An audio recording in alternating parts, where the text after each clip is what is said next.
Nimepumzika mwanangu. Basi baba, leo nimekuja mapema. Ugali wako.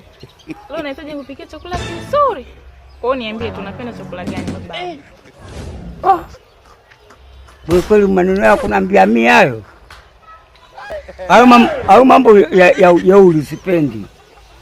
Au mambo kunaambia hivyo, si chakula gani sijui. Sipendi kuniuliza hivyo. Sasa kosa langu hapo lipi baba yangu? Kosa langu hiyo kuniuliza nipike chakula gani. Wewe mwenyewe chakula changu unakifahamu ninachokipenda. Sasa babangu, kama ningekuwa najua chakula unachokipenda, si ningekupikia? Sijui ndio maana nakuuliza. Mimi chakula changu siwezi kukwambia kiundani, wewe mwenyewe unanielewa, nakwambia. Kwa kuwa ni mtu mzima na akili timamu. Mimi chakula changu wewe mwenyewe unakifahamu.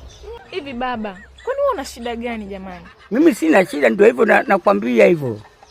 Kwa nini kila siku mambo yale yale? Yaani mimi kuna muda nasema labda kwa sababu umeshakuwa mtu mzima, labda akili zimekuruka. Lakini naona umesimamia msimamo wako huo.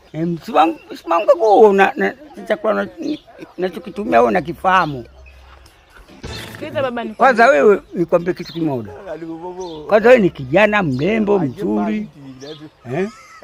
Sasa kama ni mrembo mimi mwenyewe napendwa hicho chakula ulichokuwa nacho wewe.